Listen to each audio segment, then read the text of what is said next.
Welcome to the Power of One. Today, I am going to be speaking with a doctor, and we're going to learn about opioids, whether they're prescribed or used on the street. But it is very important for us to get a clear understanding because there are a lot of people who are prescribed opioids, and we want to make sure they're taking them the way they should be and what side effects could occur. Welcome to the show, Doctor. Dr. Simpson, what are opioids and what are they used for? We're going to speak about the medical term right now.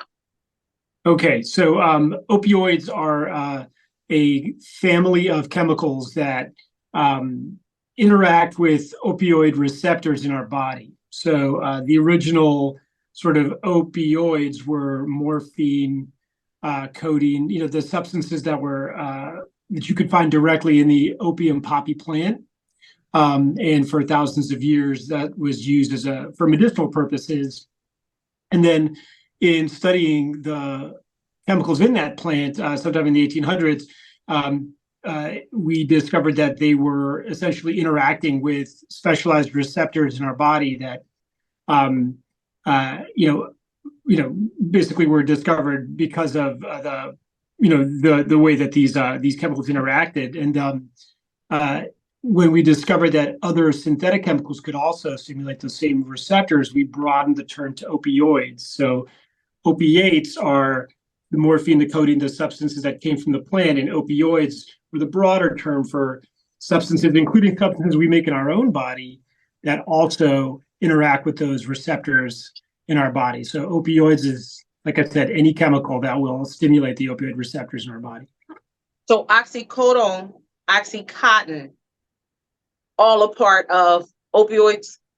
Correct. Oxycodone is what we call a semi-synthetic opioid. So it is made from a backbone chemical that comes from the opium poppy itself. But also drugs like fentanyl are opioids, even though they're completely chemically unrelated. They are made from other precursors than morphine or oxycodone. That is also an opioid. And technically speaking, even Narcan, because it is made from an opiate backbone, the same way oxycodone is, can technically be called an opioid, even though it's a reversal agent. So it's a little bit complicated. You said poppy, and I'm not really street smart, but I remember hearing a while ago, I love poppy seed bagels. And I remember someone saying, okay, if you got a job interview and you got to do a urine test, do not eat a poppy seed bagel because poppy seeds, that's cocaine. And I'm like, cocaine? I'm like, am I eating cocaine? Dr. Simpson, tell me something. So does the poppy mean cocaine? No. So cocaine comes from an entirely different plant. But poppy seeds do have codeine, small amounts of it, and possibly small amounts of morphine in it. And so they will technically interact with these sort of urine drug tests. But that's something that has been known for a few decades now. And so, for example, sort of Department of Transportation urine drug tests account for that. So like the small amount of codeine and morphine in a poppy seed will sort of not trip the tests as they've been sort of designed to sort of walk past such small concentrations. Okay. So opioids. So we know about the prescribed opioids, a little bit about that. Opioids can be used in the street form as well, correct? Absolutely. Yeah. And that can take many forms. Obviously, the city is in the grips of an opioid crisis, and the main sort of dangerous opioid that is causing unprecedented numbers of overdoses over the past, say, 10 years is fentanyl or fentanyl analogs. And these are sort of very highly potent opioids that originally were used in hospital settings and still are. And fentanyl is a very useful medication in a hospital setting. But the fentanyl that people are encountering in street drugs, even though it's the same or similar substance, is all of a sudden a very dangerous thing to encounter in that setting. What is the main purpose opioids are used for a prescribed drug? Because for me, someone who's taken opioid, it leaves them in like a very sleepy state, a state where they can't function. What is the purpose of opioid? Is it a painkiller, or is it that they just make the person sleep so they don't know they're in pain? That's a good question. So they are actually very effective pain medications, and so when they're dosed appropriately, you can get the pain relieving part to a degree that without the sedation, and but it's that requires careful dosing because if you overdo it, then you can put a person to sleep. And not only that, it's a very specific kind of sedation that leans really hard on the respiratory drive of an individual. So, yeah, you can be sleepy, but you also will slow down your breathing quite, quite seriously, and more so than with other types of sedatives. So that's what makes opioids uniquely dangerous in overdose. But you can't take away, the medicinal side of them. They are very effective in controlling pain, usually in the short term. Over time, that sort of ability to control pain sort of degrades over time. As people get resistant and tolerant to the doses, and that's just one of the many reasons why people shouldn't rely on opioids for long-term pain control, because you start to get less of the effects you want, and you expose yourself to more and more of the side effects and dangerous sides. I've often heard that people who were prescribed opioids for whatever reason, by the doctor, and then they're no longer able to get that prescription, that's when they resort to heroin. Speak to that. Sure. So, like I was just talking to you about how people get tolerant. It's not just the tolerance, that requires them to use more and more to get the same effect that they, I guess that first sort of attracted them to opioids.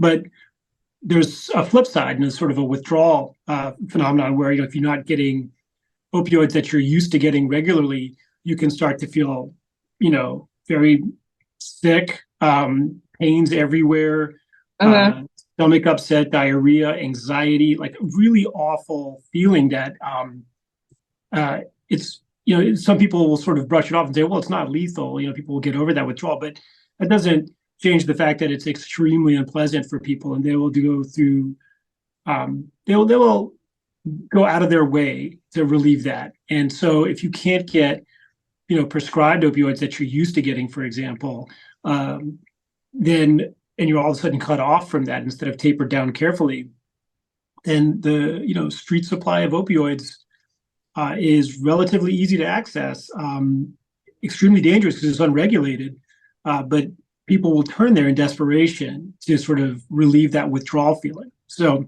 that is definitely something that physicians, I guess, were played a part in sort of fueling the opioid crisis by being relatively liberal with prescribing of opioids, in the 90s, maybe the early 2000s, before this epidemic started to gather steam, and we began to tighten up the supply of prescribed opioids out of concern for not encouraging people to become dependent or addicted to them.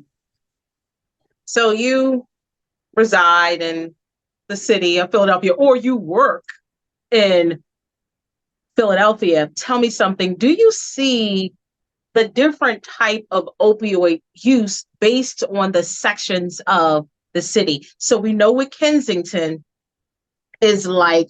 What about West Oak Lane? What about North Philadelphia? Are there different types of opioid use, street drugs, depending on what section of the city it is? Yeah, so I've been working in Philadelphia. Well, I came here for medical school in 1998. I've been here ever since, and so I've been here for a little while, and I've seen things kind of change over time. And although I'd like to sort of preface my answer by saying that, like, you always have to be careful when you make generalizations, because they sort of fall apart the closer you look at them in general. And there's always exceptions. I will say that there are sort of like general neighborhood trends for how opioids are used, and I'll illustrate that with this story. So, when the opioid crisis started to gather steam, mostly in Kensington, the opioid overdose death rates started to spike as fentanyl became sort of the dominant street opioid. Where I work at Einstein, sort of further west from Kensington, and there we were relatively spared, I guess, the worst of that overdose crisis. And in talking to patients, there was a strong aversion to sort of injectable opioid use among the people who did, use or abuse opioids in the Einstein area.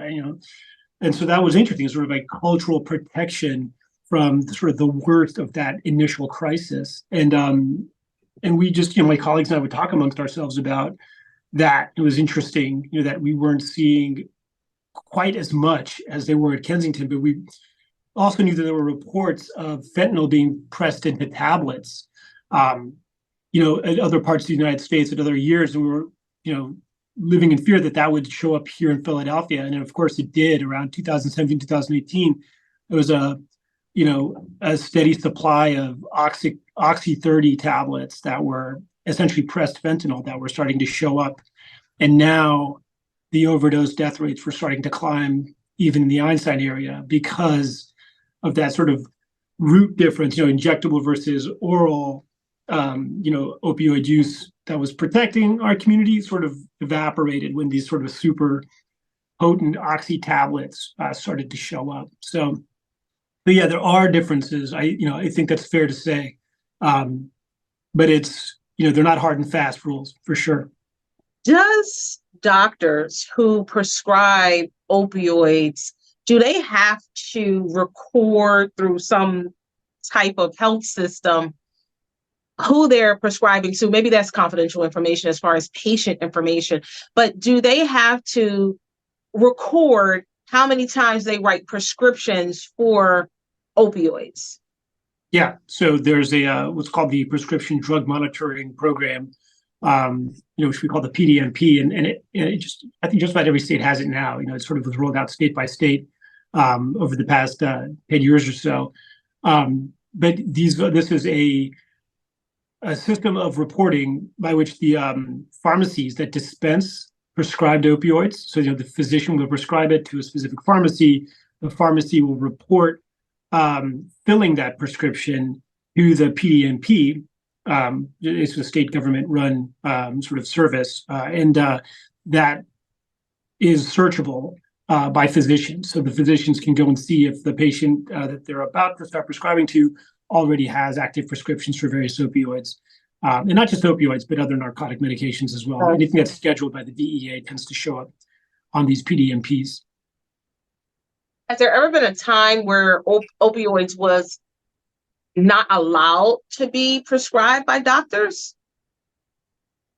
So that's a really fascinating historical sort of subject, and so, there was a time where, you would go to your physician to get your prescription of morphine to treat your addiction, and that was eventually, ended, by the government sometime in the, late 1800s, and it was essentially. Please don't quote me on this. Yeah, I might have be a little bit off on my timing, but I believe it was the Harrison Act, and it basically separated sort of addiction treatment from medical care, somewhat artificially. I guess some people objected to physicians being involved in maintaining people's addiction, but you could argue, and I think it's sort of true, that like by doing that, you set up the availability for a black market to service people who had addictions, and that's a much more dangerous thing for the patient. And a lot of the, health, unwanted health effects of having an unregulated addiction servicing market, so to speak, are probably worse than what we would have faced if we had let doctors take control. So, injection drug use, infections like hepatitis and HIV, skin infections, overdoses, all this stuff would be minimized if you had somebody who was prescribing the medications and essentially controlling a person's access to it in a way that was, centered on the patient's well-being rather than just making money. So, that there was a time when physicians were allowed to prescribe opioids simply to maintain an addiction, more so than just for pain or other sort of like quote unquote legitimate medical needs, What should people be aware of or watch out for, I guess, for the side effects for any type of opioids that's prescribed by a doctor? Sure. So like when it's overprescribed or the person's overdosing, yeah, it's great because everybody can intervene. There's Narcan. I don't know if or naloxone is the generic name, and there's various ways to get naloxone or Narcan, or the same drug, for sort of the general public. You can get them from free events that are offered. You can get it over the counter now, and basically it'll reverse an opioid overdose. An opioid overdose it can look a lot of different ways, but some sort of hard and fast rules where the person's going to be unconscious or nearing, like so sedated that they're approaching unconscious, sort of about to fall over. They can be blue from inadequate breathing. That's ultimately what can kill them. Oftentimes their pupils will be very small, and that's different from opioid to opioid, but for fentanyl, that's a pretty reliable finding that their pupils can be small when they've taken too much. And so that's sort of that constellation, that combination of unconscious, maybe blue, certainly not breathing normally, and small pupils. That's going to be your sort of your high yield sort of finding for an opioid overdose, and green light to use Narcan on that person to try to save their life. So anyone who's prescribed opioids in any form by a doctor, does the doctor automatically prescribe the Narcan as well, just to be on the safe side? They should. I do. But it's, it depends. Like, so if someone is prescribing, a small number of oxycodone after a person broke a rib, for example, they should give Narcan. Is it sort of a high risk situation for that patient? No, it's not.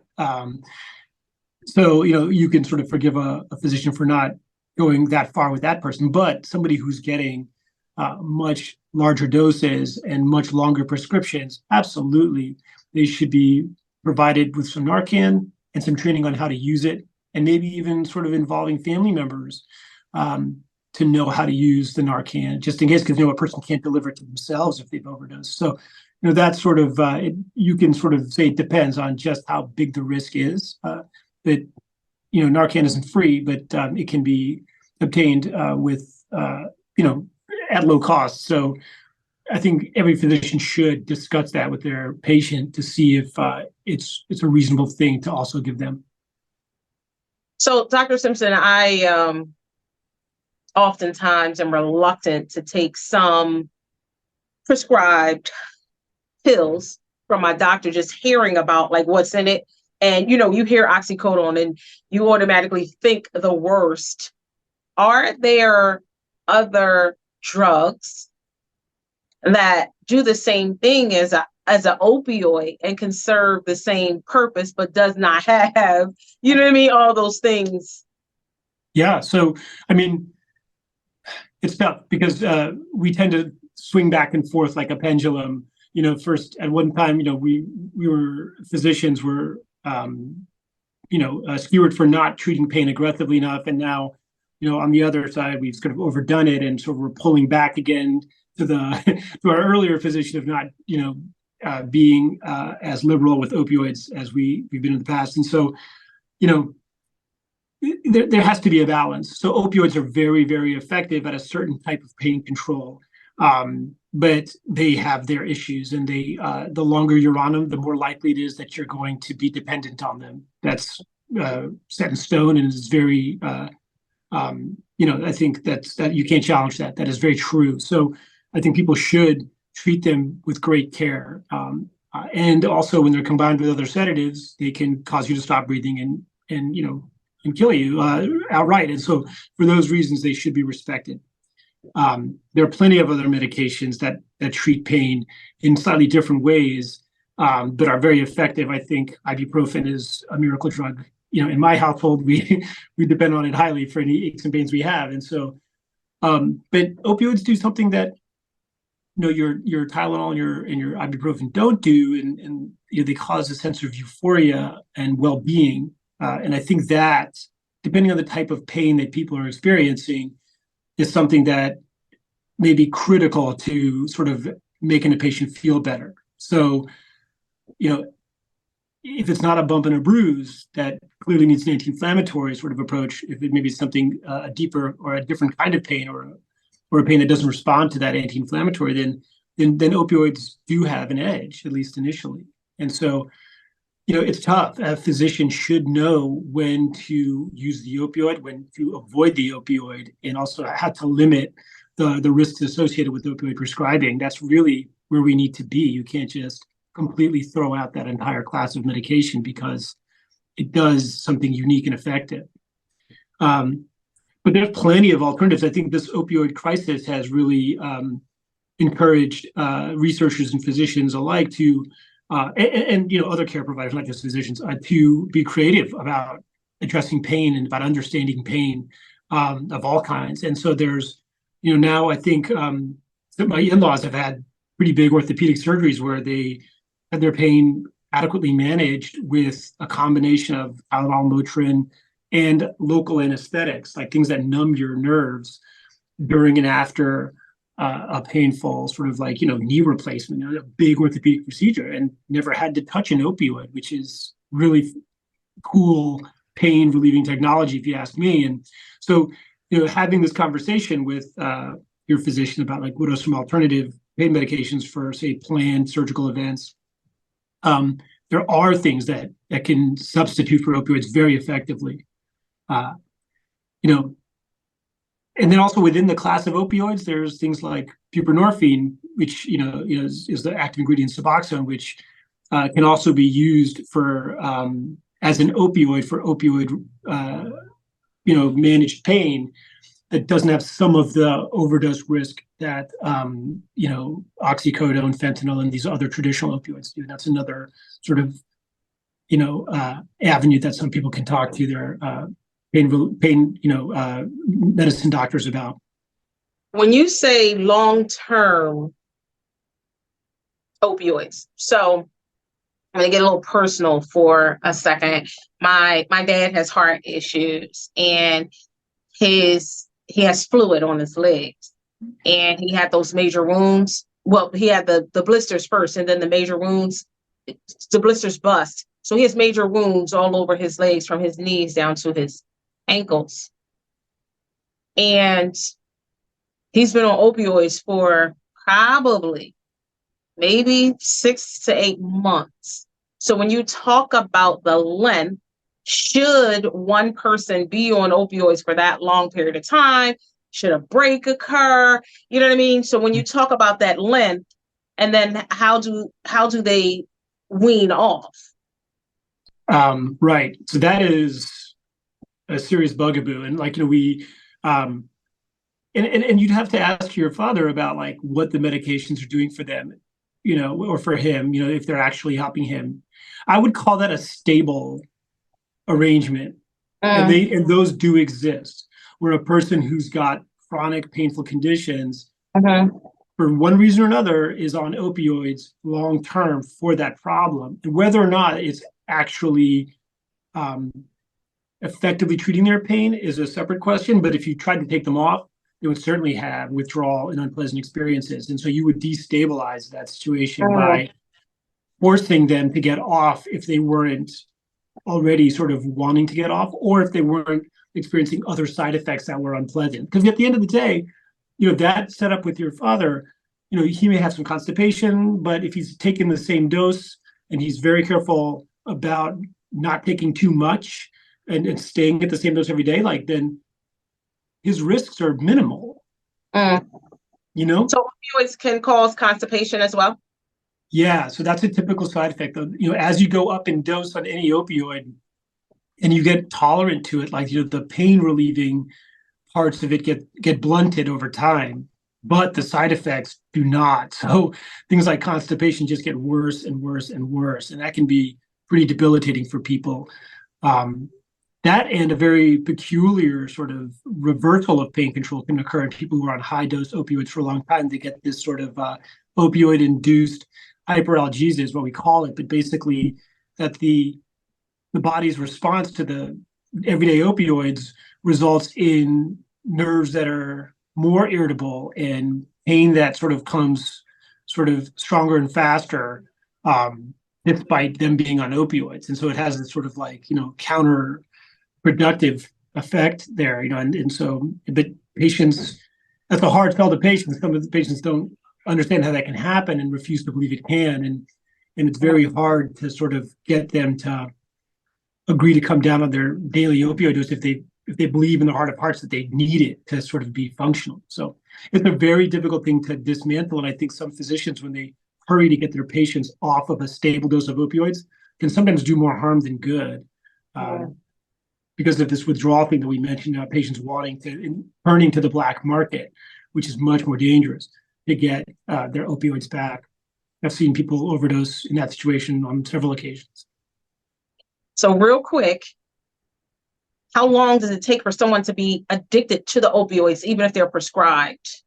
Oh, that's a great question. Faster than you would think, let's put it that way. The CDC released this data in 2017. I'll remember it forever because it shocked me and several other physicians who saw it, about in a person who's never had opioids before. If you prescribe them daily opioids for, let's say they broke their arm, and they needed something for pain, there was a steady, linear, straight line association between how many days that they were prescribed that opioids and their chance for becoming addicted to opioids, like a straight line. So like if you were on it for 10 days, your risk of getting, I think, addicted or having a long-term association with opioids for even a short-term injury was, I think, in the double-digit percents, like 10 or 11%, which is not nothing, and if you're on it for 30 days, your risk climbs to like 30%. Anyway, it's just a straight line. But even someone who's on it for 3 days can, it's not a 0% chance that they're going to become addicted to opioids. So, there's obviously a lot at work there, the type of personality a person has, or if they're prone to addiction, versus not, all those things matter. Not everybody has the same risk. But I think people should have a healthy respect for opioids and understand that they should not be using them around the clock for just run of the mill sort of injuries or pain. It's a very dangerous drug to take throughout the day. Okay. Thank you so much, doctor, and thank you so much for the lesson.